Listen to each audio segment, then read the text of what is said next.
AJ Roberts this morning that really spoke to me, and I just wanted to share that. I think it's very relevant to all of us, and especially the standers. So it goes to all my friends out there who know what's really going on, to all my conspiracy theorist friends. Yes, sometimes it's a curse and not always a blessing to be awake. Awakening is the most liberating, alienating. We've got feedback there. Is that okay? Is that better? Sorry. Awakening is the most liberating, alienating, excruciating, empowering, lonely, confusing, freeing, frightening, expansive journey. If you find yourself struggling as you try to process all this insanity, you are not alone. No one talks about the darkness that accompanies awakening or the grief. Not only grieving the life and illusions you once had, but the realisation that almost everything you thought you once knew is a lie. The beliefs you've held, people you've trusted, principles you were taught, all lies. Shattering illusions is rarely an enjoyable experience. There is a considerable amount of discomfort that comes with growth, and the grieving process doesn't stop there.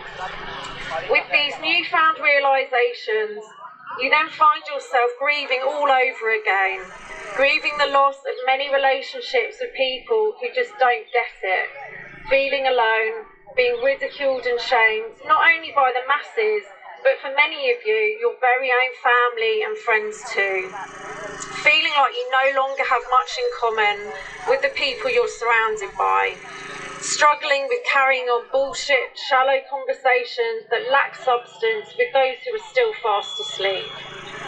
Even feeling disconnected from your entire support system because they can't see what you see. Some even grieve for the loss of their ignorance because ignorance is bliss and reality is harsh. Awakening can be a lonely road, and you will often find yourself journeying alone. There is no way to sugarcoat it. Awakening to the realities of this world is brutal. It will have you running through the entire gamut of human emotions. You have to master the art of diving down the darkest of rabbit holes, only to come out and still function in daily life. And that's a skill people don't talk about enough. Some of you are struggling with feeling disconnected from families and friends. It's as though they exist in another world.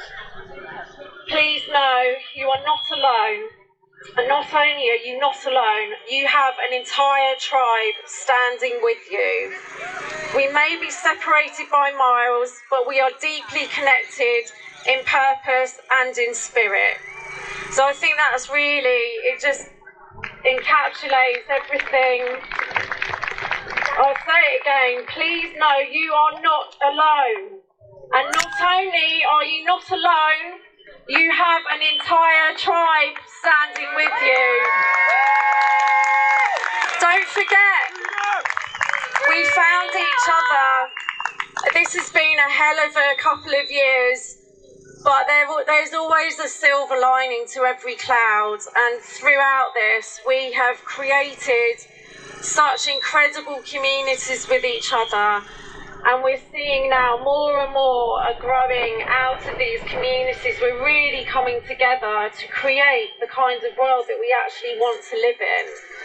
And I would just encourage everyone to keep making those connections, keep going, don't give up, and keep getting your face out there. We need to make our voices heard. This isn't the time for complacency. The restrictions may have reduced.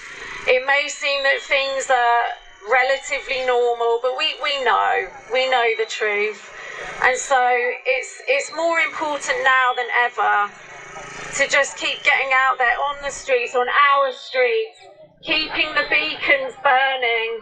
So when the shit does hit the fan again, as it will, people know where to come. We won't have gone anywhere. So keep standing, everyone. Keep standing strong together. Lots of love.